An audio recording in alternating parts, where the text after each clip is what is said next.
हाँ तो रामचंद्र, जो कुछ भी तुम्हारे साथ हुआ है अदालत जानना चाहती है। सच सच निडर होकर बताओ अदालत को।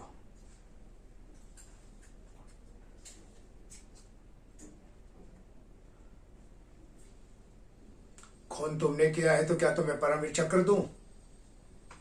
तुम्हारे गले में फूलों की माला डालूं? आरती उतारूं?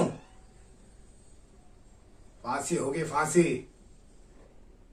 किसी की हत्या करने का इतना घमंड? योद्धा समझते हो अपने आप को? खून करते समय तो तुम डरे नहीं, अब जवाब देने के लिए तुम्हारी जान निकलती है। कानून और संविधान तुम जैसे छोटे लोगों को कितना भी बराबर का अधिकार दे दे, पर तुम रहोगे वही दब्बू, कायर, कमजोर। सच बोलने की शपथ लेने के बाद भी जवाब देने के लिए डरते हो। सही कहते हैं तुम्हें कैप्टन कपूर और मोहन वर्मा, सही पुकारते हैं। चूल्हा चमार भंगी। बहादुरी के साथ जियो, बहादुरी के साथ मरना सीखो। बोलो।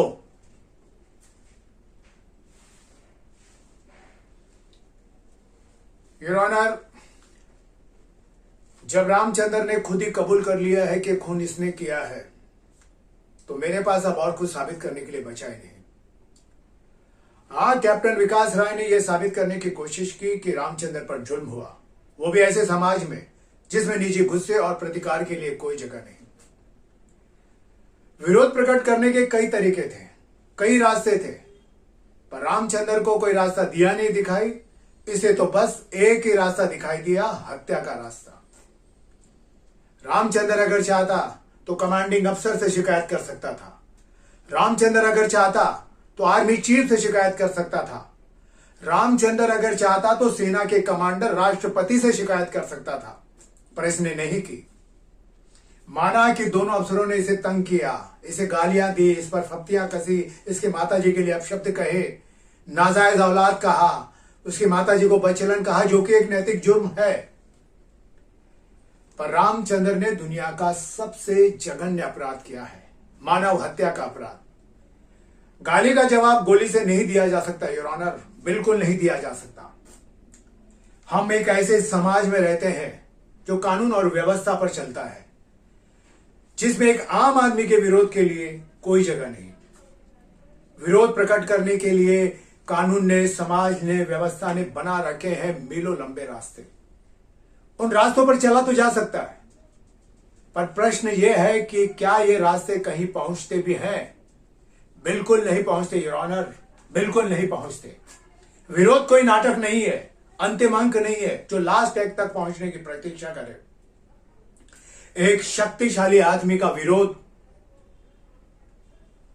उस आदमी को पहुंचा देता है सीधा सत्ता के पास रखी कुर्सी पर, और एक आम आदमी का विरोध विरोध नहीं, विद्रोह कहलाता है, जिसे एक ही छलांग में पहुंचा देता है फांसी के तख्ते पर। योर ऑनर, जब छोटे छोटे विरोध लगातार दबा दिए जाते हैं तो एक विस्फोट होता है, भयंकर विस्फोट।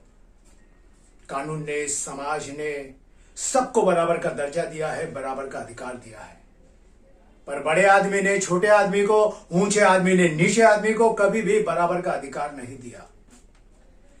जो व्यवस्था, जो समाज जाति भेद के आधार पर चलेगा, ऊंच नीच के तराजू पर आदमी को तोलेगा, उस समाज की आयु ज्यादा लंबी नहीं होगी, बिल्कुल लंबी नहीं होगी योर ऑनर। बराबर की बात योर ऑनर, बड़ा आदमी तो छोटे आदमी को सोचने के स्तर पर भी बराबर का अधिकार देने को तैयार नहीं। बराबर की बात, हम तो आंख उठाकर देखने तक का हक तक देने को तैयार नहीं है। ये सामंती सोच, सामंती प्रवृत्तियां, ये फ्यूडल टेंडेंसीज, इनसे हमें आज तक आजादी नहीं मिली है योर ऑनर। रामचंद्र को सजा मिलनी चाहिए, क्योंकि देश की रक्षा की शपथ लेने के बावजूद इसने अपने अफसर की बच्ची की गंदगी उठाने से इनकार कर दिया। रामचंद्र को सजा मिलनी चाहिए, क्योंकि देश की रक्षा की शपथ लेने के बावजूद इसने हराम की सट्ट जैसी साधारण गाली सुनने से इनकार कर दिया। रामचंद्र को सजा मिलनी चाहिए। देश की रक्षा की शपथ लेने के बावजूद इसने कान आंख बंद करने से इनकार कर दिया। इसलिए आर्मी एक्ट 69 और इंडियन पिनल कोड की धारा 302 के तहत रामचंद्र को सजा मिलनी चाहिए, जरूर मिलनी चाहिए। मृत्युदंड, बार बार मृत्युदंड, death sentence, hang till death, that's all your